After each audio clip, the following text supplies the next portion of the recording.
Teman-teman, penikmat cerita horor dimanapun kalian berada, bagaimana kabar kalian? Semoga selalu baik, sehat selalu, dan sukses dalam semua aktivitasnya. Seperti biasa, Mimin akan membawakan sebuah cerita horor buat kalian semua. Dan kali ini, sebuah cerita horor dari akun Twitter Omras berjudul asli Kubaya Maut, yang bercerita tentang kisah horor baju kubaya pembawa kematian. Penasaran? Sabar, tunggu beberapa detik lagi. Setelah itu, silahkan menyimak sepuasnya kalau kalian berani.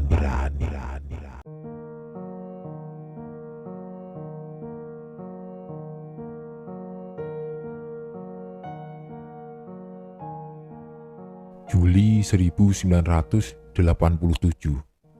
Seorang gadis cantik sedang dirias oleh seseorang. Wajahnya yang sudah cantik semakin bertambah cantik ketika dirias sedemikian rupa oleh tukang rias pengantin tersebut. Masitah, gadis berusia 13 tahun itu akan segera ditatai atau akan disandingkan dengan seorang laki-laki berusia 30 tahun yang juga merupakan seorang juragan sawah yang sangat kaya di desa tersebut. Rengek Masitah pada seorang wanita berusia 30 tahunan yang baru saja masuk ke dalam kamar untuk melihat Masitah. Aku lapar, rengek Masitah. Tanpa banyak bicara, ibunya Masitah langsung keluar dan berjalan ke dapur. Di sana ia menyediakan sepiring nasi dan telur rebus untuk Masitah. Lalu membawanya ke dalam kamar dan menyerahkan sepiring nasi dan telur rebus tersebut pada Masitah. Ayamnya mana, Mah? Tadi saat aku mandi banyak sekali kulihat masakan-masakan yang enak-enak di dapur, ucap Masitah. Dikasih telur rebus juga untung tah? Coba, Mama dulu, hanya makan dengan garam. Biar babat atau korsetmu itu tidak mengganggu pernafasanmu. Nanti kalau kau banyak makan, perutmu akan besar dan susah bernafas, ujar ibunya. Masitah yang memang masih anak-anak itu pun hanya bisa tertunduk dan menghela nafas. Lalu ia mulai menyuap nasi dan telur rebus yang tadi diberikan ibunya. Bunyi tabuhan gendang pun mulai terdengar. Sebentar lagi Masitah akan diarak dan akan ditatai atau disandingkan di pelaminan bersama juragan sawah. Namun baru saja akan keluar kamar, Masitah tiba-tiba terjatuh dan tidak sadarkan diri. Awalnya orang-orang mengira Masitah hanya pingsan saja. Namun setelah dicek oleh tetua yang ada di rumah itu, kenyataan yang begitu sangat mengejutkan, Masitah sudah tidak bernyawa. Acara yang awalnya meriah kini seketika menjadi sunyi dan sebagian orang masih tidak percaya dengan berita tersebut. Namun, apalah yang bisa kita lakukan jika Tuhan sudah berkehendak lain? Ayah dan ibu Masitah menangis terisak-isak di samping jasad anaknya. Nenek Iruh, yang merupakan nenek kandung Masitah, menyalahkan kedua orang tua Masitah yang terlalu bodoh mengambil keputusan setelah diiming-imingi oleh juragan sawah dengan uang dan harta agar mau menikahkan Masitah dengannya. Kubaya putih yang indah masih melekat di tubuh mungilnya Masitah. Dan saat kubaya itu dilepas, orang-orang yang tadinya akan membersihkan jasad itu dibuat kaget. Karena bagian perut dan punggung Masitah membiru. Orang-orang pun mulai bertanya-tanya, ada apa dan kenapa? Namun tidak ada satupun yang bisa menjawab. Begitu juga dengan orang tua Masitah. Apa mungkin karena babatnya terlalu ketat? Tanya seseorang. Orang-orang pun mengangguk dan mengiyakan. Kemungkinan penyebab biru-biru dan memar di tubuh Masitah adalah bekas babat yang terlalu ketat. Singkatnya, proses memandikan jenazah pun dilakukan. Anehnya, saat disabun, kulit tubuh Masitah terkoyak dan tanggal. Kejadian demi kejadian yang sangat aneh pun dirasakan oleh satu persatu dari yang memandikan hingga yang mengkafani. Darah segar mengalir dari bekas daging yang tanggal tadi. Dan pada saat akan dikafani hidung Masitah yang akan disumpal dengan kapas, itu pun tiba-tiba terasa bernafas. Akan tetapi, saat mereka semua mengeceknya satu persatu, tidak ada pergerakan ataupun hembusan nafas dari jasad Masitah. Aneh. Apakah matinya wajar atau ada sesuatu di balik ini semua? 3 hari setelah pemakaman, gangguan dan teror mulai dirasakan oleh si perias pengantin yang beberapa hari lalu sudah merias Masitah. Setiap malam, bau busuk menyengat selalu tercium di sekitar rumahnya, dan sering juga gangguan berupa pintu yang diketuk dari luar, secara berulang-ulang kali. Namun saat pintu dibuka, tidak tampak seorang pun yang berada di sana. Baju kubaya bekas dipakai oleh Masitah itu pun bisa berpindah-pindah tempat. Yang awalnya diletakkan di dalam lemari, tiba-tiba saja tergantung di depan pintu kamar. Kubaya itu merupakan milik juragan sawah yang tidak mau lagi mengurusnya setelah Masitah meninggal dalam keadaan masih memakai kubaya. Karena terus-menerus mendapat teror dan gangguan-gangguan gaib, perias pengantin itu mulai menyadari penyebab itu semua adalah baju kubaya tersebut. Lalu, tepat di hari ke-6, perias pengantin langsung menyerahkan kubaya yang pernah dipakai oleh Masitah pada ibunya. Namun, saat menyerahkan kubaya itu, ia tidak mengatakan apapun selain, "Saya tidak pantas merawatnya, Bu." Lalu, ia beranjak pergi. 2 hari setelahnya, ibunya Masitah dikabarkan meninggal di dalam rumahnya sendiri dengan keadaan tubuh yang membiru. Dugaan warga, ibunya Masitah telah digigit ular berbisa karena seperti ada bekas gigitan di kakinya. Tapi itu hanya dugaan, belum dipastikan kebenarannya karena pada masa itu mereka tidak mengenal yang namanya autopsi. Dan semenjak kabar ibunya Masitah meninggal, perias pengantin masih dengan kepercayaannya yang sangat kuat bahwa kubaya itulah penyebabnya. Ia menceritakan semuanya yang pernah ia alami semenjak kubaya itu ada di tangannya, lalu mengaitkan kematian ibunya Masitah dengan kubaya tersebut. Namun tidak ada satupun warga yang percaya, karena hal itu dianggap tidak masuk akal. Bertahun-tahun kemudian, tepatnya di tahun 2000, seorang gadis bersama ibunya tengah memilih-milih kain kubaya untuk dibuat baju kubaya pengantin yang akan digunakan untuk pernikahan anak gadisnya tersebut. Dan setelah mendapat warna yang cocok dengan seleranya, Sarah, si anak, langsung mengajak ibunya ke rumah tukang jahit yang tidak begitu jauh dari pasar. Singkat cerita, keduanya pun sampai di rumah tukang jahit tersebut. Sarah mengeluarkan kain kubaya yang akan diukur dan dijahit oleh si ibu tukang jahit. Saat asik mengobrol-ngobrol, mata Sarah tertuju pada sebuah kubaya cantik yang tergantung pada sebuah kastok kayu. "Kalau kubaya itu milik siapa?" tanya Sarah seraya menunjuk. Si ibu tukang jahit itu terdiam sesaat. "Dulu kubaya itu milik orang kaya di kampung sebelah. Istri mudanya meninggal saat akan disandingkan dengan juragan itu. Dulu kubaya tersebut sempat dirawat oleh ibunya. Namun ketika ibunya meninggal, kubaya itu dijual oleh ayahnya kepada saya. Lalu kemudian kubaya itu saya yang merawatnya hingga sekarang." Cerita si ibu tukang jahit yang membuat Sarah melongo. "Meninggal karena apa?" tanya Sarah yang mulai penasaran. "Katanya karena babat yang digunakan terlalu ketat," jawab si ibu. "Masa sih hanya karena menggunakan babat yang ketat jadi meninggal? Padahal babat itu sendiri kan memang sudah seharusnya dipasang dengan ketat," ujar Sarah. "Mungkin karena pengantin wanita itu masih berusia belasan tahun yang pastinya tidak terbiasa dengan babat. Hanya itu yang saya tahu, Nak," jawab si ibu. Sarah dan ibunya pun pulang. Di rumah ternyata Rian, calon suaminya Sarah, telah menunggunya. Pemuda berusia 20 tahunan itu membawa sekeranjang buah-buahan untuk keluarga Sarah. Raut wajah Sarah yang seketika berubah cerah melihat calon suaminya itu. Ia pun melupakan tentang cerita dari si tukang jahit tadi. Mereka berdua asik mengobrol sampai pukul 4 sore. Lalu setelah itu Sarah mandi dan berpakaian, bersiap-siap untuk sholat asar. Setelah selesai sholat, ia langsung ke dapur untuk membantu ibunya menyiapkan makan malam. Dadar telur dan ikan pentet goreng dan juga rica-rica heliling tersedia di dalam piring. Nasi yang masih hangat mengepulkan asap. Sarah dan orang tuanya pun makan. Lalu beberapa saat setelah makan, Sarah masuk ke dalam kamar.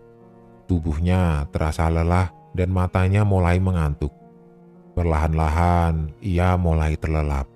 Di bawah sinar yang remang-remang, sesosok yang sangat mengerikan terlihat sedang memakan seseorang. Sarah yang melihat kejadian itu langsung berusaha lari. Namun kakinya terasa sangat berat. Dan saat ia berteriak suaranya seperti keluar namun tertahan. Tiba-tiba saja sosok makhluk itu mendekat ke arah Sarah berdiri. Makhluk itu memiliki mata putih dan wajah yang sangat buruk, menyeramkan. Makhluk tersebut membuka mulutnya dan mengeluarkan lidahnya yang sangat panjang, lalu menjilati wajah serta leher Sarah. Lidahnya terasa kasar ketika menyentuh permukaan kulit mulus milik Sarah. Sarah, ada apa nak? Panggil ibunya berusaha membangunkan Sarah yang saat itu matanya melotot ke atas dengan tatapan kosong, serta tubuhnya yang mengejang tidak bergerak. Dari sudut matanya mengalir air matanya. Sarah! Tiba-tiba Sarah seperti tersentak. Ia langsung menarik nafas. Sarah baru saja tersadar dari mimpi buruknya. Aku, ucap Sarah, langsung menangis tidak mampu meneruskan perkataannya. Kamu ketindihan, ucap ibunya, seraya memeluk Sarah. Aku takut mah, Sarah dalam pelukan ibunya. Sejak malam itu, Sarah semakin sering ketindihan saat tidur. Dan ketindihan yang ia rasakan semakin malam, semakin bertambah menyeramkan. Bahkan membuatnya takut untuk menutup matanya, walau ia sudah ditemani oleh sang ibu untuk tidur. Alhasil, mata Sarah menjadi seperti mata panda dan juga bengkak di sekitar area bawah matanya. Pagi itu, Sarah dengan ditemani ibunya berjalan ke rumah tukang jahit untuk mengambil pesanan jahitan baju kubaya pengantinnya. Sesampainya di rumah itu, rasa ketertarikan Sarah muncul secara tiba-tiba saat melihat baju kubaya bekas milik Masitah dulu yang masih tergantung rapi di tempat semula ia melihatnya. Aku juga ingin kubaya itu, tunjuk Sarah. Tukang jahit itu terdiam. Ia memandangi wajah Sarah yang terlihat berbeda dengan yang beberapa waktu lalu mengantar jahitan kepadanya. Apa kamu yakin? Tanya tukang jahit. Maksudku, kubaya itu kan sudah sangat lama. Tentu modelnya juga sudah tidak sebagus yang sekarang. Sambungnya lagi. Aku mau itu, ujar Sarah kasar. Melihat ada hal yang janggal, si tukang jahit tersebut lantas tidak berani menolak permintaan Sarah dan langsung berjalan ke arah kubaya yang ditunjuk Sarah tergantung. Ia langsung melipat kubaya tersebut dan memasukkannya ke dalam kantong plastik hitam. Ini, baiklah kalau begitu, kami pamit pulang ya, terima kasih, ujar ibunya Sarah sembari tersenyum dan menyalami si tukang jahit. Juga tidak lupa menyelipkan uang pembayaran di tangan tukang jahit yang masih menatapi Sarah. Setelah beberapa langkah meninggalkan rumah tersebut, ibunya Sarah bertanya pelan. Memangnya kamu beneran suka dengan kubaya itu? Tanya ibunya Sarah. Aku juga tidak tahu mah, kenapa aku menginginkan kubaya ini, jawab Sarah. Seperti ada yang mengendalikan aku mah, lanjutnya lagi. Mungkin itu hanya bawaan dari kamu yang kurang tidur, jawab lembut ibunya. Di ujung jalan ada sebuah bangunan kosong. Secara tidak sengaja Sarah menengok ke dalam pagar dan beberapa meter di baliknya ia melihat seorang gadis kecil berwajah pucat tengah memandanginya. Gadis kecil tersebut mengenakan baju kubaya yang sama dengan yang Sarah beli di rumah tukang jahit. Mah, anak itu mempunyai kubaya yang sama dengan yang aku beli tadi, ujar Sarah, seraya menunjuk ke dalam pagar. Mana Sar? Tanya ibunya ikut mengintip ke dalam pagar. Itu mah, anak perempuan yang berdiri di situ. Tidak ada siapa-siapa, Sar. Mau cari siapa, Bu? Tanya seseorang yang kebetulan lewat di sana juga. Setelah menjelaskan sedikit dengan apa yang dilihat Sarah, orang yang tadi bertanya itu pun menjelaskan sesuatu yang mengejutkan. Itu bangunan kosong, Bu. Tidak ada siapa-siapa di sana. Tapi mungkin saja anak-anak di sekitaran sini bermain di sana. Karena tempatnya cukup luas untuk bermain, kata orang tersebut. Tapi anak itu memakai kubaya, tidak seperti anak-anak yang bermain pada umumnya, sahut Sarah.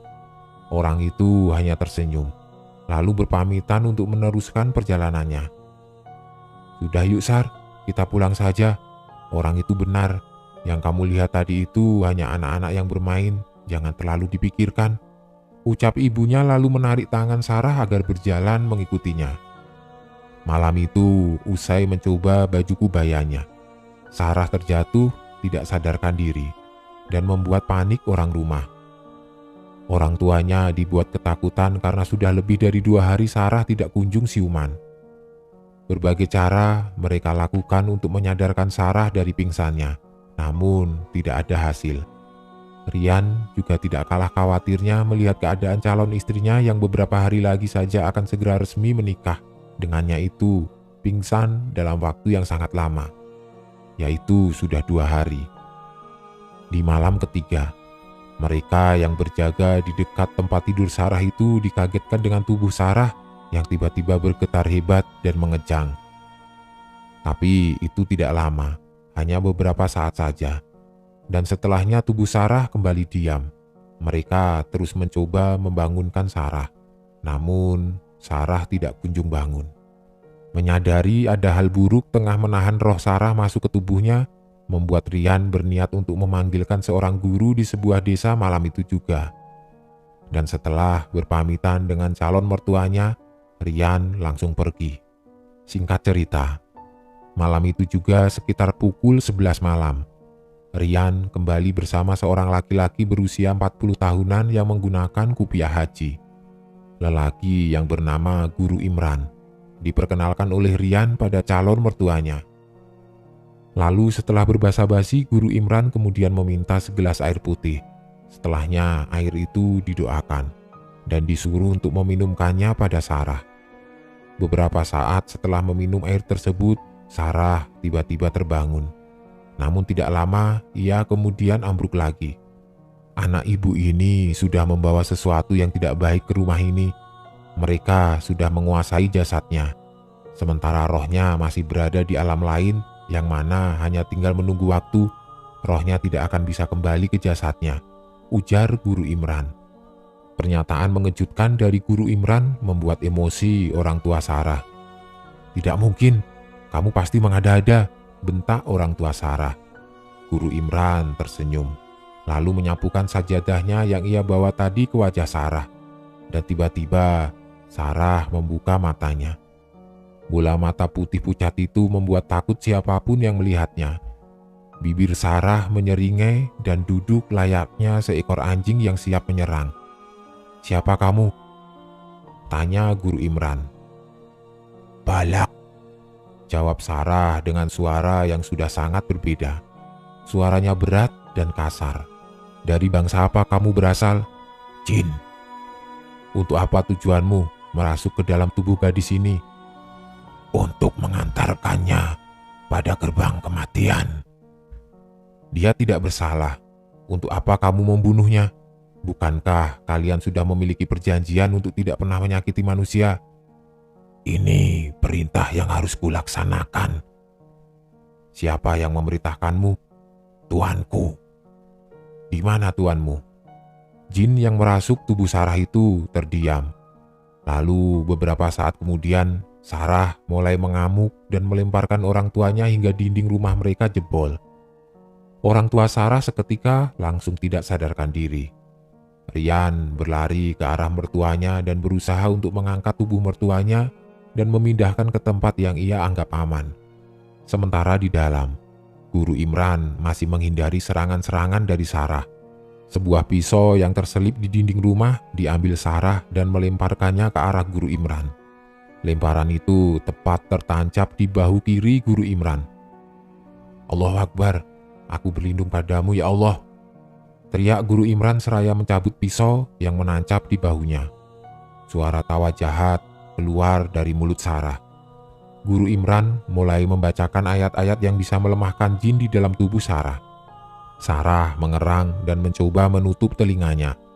Namun tajamnya bacaan doa itu seakan tidak bisa untuk dicegah masuk ke dalam telinga Sarah. Melihat hal itu, Guru Imran semakin mendekat. Dan saat sudah berhadapan dengan Sarah, tiba-tiba Sarah terbatuk dan mengeluarkan gumpalan darah yang sudah menghitam. Disusul dengan seekor ular belang aneh berukuran kecil. Seiring dengan ular yang keluar dari mulutnya, Sarah langsung ambruk. Dan tanpa ragu, Guru Imran menangkap ular tersebut, lalu membacakan doa dan meludahi si ular. Setelah itu, Guru Imran nampak terkejut ketika melihat kepala ular yang ia tangkap. Ia melemparkan ular kecil itu keluar dan menyuruh Rian untuk mengangkat tubuh calon istrinya untuk kembali dibaringkan di kasur. Sementara itu, Guru Imran langsung berjalan menuju ke arah dapur untuk membersihkan tangannya dan juga mengambil segelas air putih. Ia memberikan air tersebut pada Rian untuk diminumkan ke Sarah. Orang tua Sarah pun sudah mulai siuman. Setelah tadi sempat terlempar menembus dinding. "Nak Rian, saya permisi. Ada sesuatu yang harus diselesaikan malam ini juga. Demi keamanan gadis itu supaya tidak dirasuki oleh jin lagi," ujar Guru Imran seraya melangkah pergi. Dari jendela yang mengarah keluar rumah, Rian melihat langkah kaki Guru Imran sangat tergesa. Mungkinkah Guru Imran akan menemui orang yang telah mengirimkan jin itu pada Sarah? Begitu pikir Rian. Hatinya bimbang. Ia bingung harus bagaimana. Sebenarnya Rian sangat ingin mengetahui dan menanyakan pada si pelaku yang telah mengganggu Sarah. Apa maksud dan niat serta tujuannya sampai tega membuat Sarah seperti itu. "Sebaiknya kau temani Guru Imran, Yan. Beliau sudah membantu kita. Takutnya terjadi sesuatu yang tidak diinginkan. Setidaknya kalau kamu ada di sana bisa membantu beliau," ucap ibunya Sarah yang berjalan dengan tertatih-tatih. "Baiklah, saya titip Sarah ya Bu," ujar Rian seraya berjalan keluar. Saat sudah berada di luar rumah, Rian mengambil sebuah parang miliknya yang ia sisipkan di bawah rumah Sarah. Lalu setelahnya Rian berlari untuk mengejar Guru Imran yang sudah berada jauh di depan.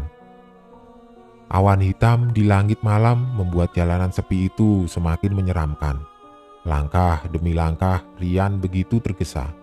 Suara binatang malam beradu dengan suara kodok yang terus bersahut-sahutan. Rintik-rintik hujan mulai turun membasahi baju Rian bercampur dengan keringat dingin yang sedari tadi sudah bercucuran. Tidak jauh di depannya nampak bayangan Guru Imran. Rian terus berusaha mengejarnya hingga beberapa saat kemudian ia melihat Guru Imran tengah berhadapan dengan seorang laki-laki yang tidak memakai baju dan memiliki sebilah parang panjang di tangannya. Keduanya saling tatap. Lalu sesaat kemudian si lelaki yang tidak memakai baju itu pun langsung menyerang Guru Imran dengan menebaskan parang panjangnya ke arah Guru Imran. Namun untungnya serangan itu berhasil beliau hindari. Perkelahian itu masih terus berlanjut, dan Guru Imran masih pada posisi menghindar tanpa ingin membalas serangan dari lawannya, meskipun kesempatan membalas sangat banyak. "Bertobatlah selagi ada kesempatan," ujar Guru Imran masih tetap menghindar. Rian yang sedari tadi melihat di kejauhan akhirnya mendekat dan menampakkan diri, yang membuat Guru Imran gagal fokus pada perkelahiannya. Dan tiba-tiba, parang panjang musuh menembus bagian ketiaknya dan membuat darah segar merembes keluar dari luka dan mengucur ke tanah. Melihat Guru Imran sudah tersungkur kesakitan, si lelaki itu langsung menyerang Rian.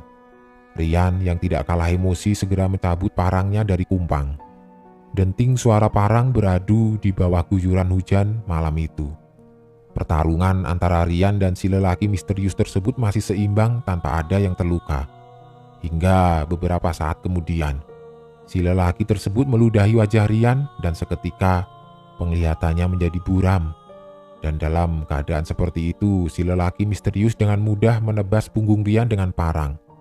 Namun, untungnya Guru Imran menolong Rian dengan cara mendorong si lelaki hingga terjatuh, dan untungnya luka yang sempat ia ciptakan di punggung Rian tidak terlalu parah. Guru Imran segera menyapu wajah Rian dengan tangannya, dan seketika penglihatannya kembali normal. "Untuk apa kamu kemari? Kedatanganmu bisa saja membuat kita berdua celaka," ujar Guru Imran. "Maafkan saya, tapi saya juga ingin tahu siapa dalang di balik ini semua," kata Rian. Belum sempat menjawab, keduanya diserang oleh ratusan ular kecil yang berbisa. Guru Imran dengan perlahan duduk bersila dan mulai memanjatkan doa kepada Allah Subhanahu wa Ta'ala. Lalu memukulkan sesuatu yang ada di saku bajunya di tanah. Dan hanya beberapa detik saja ular-ular itu lenyap entah kemana. Tidak jauh dari mereka terdengar suara si lelaki misterius mengumpat marah pada Guru Imran yang berhasil melawan sihirnya. "Bertobatlah juragan, hartamu tidak akan kamu bawa mati. Berhentilah mengejar harta duniamu dengan cara menumbalkan gadis-gadis itu," ujar Guru Imran. "Diam kamu. Apakah kamu tidak sadar bahwa kamu pernah berhutang nyawa padaku?" bentak si lelaki misterius. Guru Imran tersenyum, ia memegangi bagian ketiaknya yang terluka, lalu berjalan ke arah suara si lelaki misterius. "Jika kamu menganggapnya seperti itu, baiklah juragan, aku akan membayar hutangku padamu malam ini juga," ujar Guru Imran.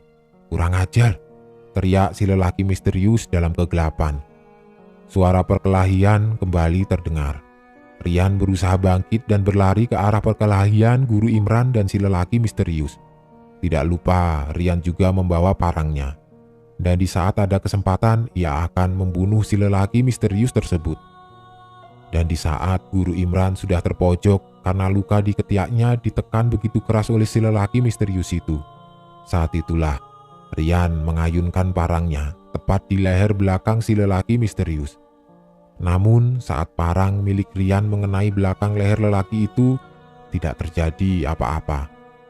Jangankan putus, luka sedikit pun tidak tampak sama sekali. Malah lelaki misterius itu tampak sangat marah pada keberanian Rian. "Dia kebal, tancapkan ujung parangmu ke tanah dan ludahi 3 kali. Tusuk bagian kakinya Rian," ujar Guru Imran masih berusaha menahan si lelaki misterius. Dengan tergesa, Rian langsung melakukan seperti apa yang diperintahkan oleh Guru Imran tadi. Dan darah muncrat dari bekas tebasan parang Rian di bagian kaki si lelaki misterius. Laki-laki itu ambruk dan terkapar melemah. Tubuhnya yang tadi terlihat gagah perlahan-lahan mengeriput, hingga wujud aslinya tampak. Seorang laki-laki tua keriput terbaring lemah di tanah. Rian tertegun antara syok dan tidak percaya dengan apa yang baru saja ia saksikan. "Dia?" gumam Rian. "Iya, itulah dia yang sebenarnya. Dulu saat aku masih kecil, ayahku yang juga seorang guru ngaji terbunuh karena sudah menggagalkan penumbalan seorang gadis belia, yang akhirnya membuat wajahnya makin menua dan sawahnya gagal panen selama 3 tahun berturut-turut. Ia membunuh ayahku dan ibuku tepat di depan mataku. Tapi entah kenapa dia membiarkan aku hidup. Sebenarnya tidak ada niatku untuk membalas dendam atas kematian orang tuaku, karena aku tahu itu tidak akan terjadi jika bukan kehendak dari Allah," ujar Guru Imran. "Lalu sekarang bagaimana? Kita akan disalahkan atas kematian orang ini," ujar Rian. "Kita urus jenazahnya dan akan kita makamkan dengan layak," jawab Guru Imran seraya terduduk dan terus memegangi ketiaknya yang terluka. Tidak terasa azan subuh sudah berkumandang di kejauhan. Rian dan Guru Imran bersama-sama mengangkat jenazah si lelaki misterius untuk membawanya ke desa. Hari H pernikahan Sarah dan Rian pun berjalan dengan sempurna. Guru Imran juga hadir di tengah-tengah para tamu. Tidak ada lagi kejadian-kejadian aneh atau apapun. Sementara baju kubaya itu masih Sarah simpan di dalam lemari. Dan beberapa tahun kemudian, kabar duka datang dari Guru Imran. Beliau dikabarkan meninggal dalam keadaan tertidur. Kebaikan dan jasa almarhum Guru Imran pada keluarga Sarah akan tetap diingat turun-temurun oleh anak ataupun cucu Sarah dan Rian kelak.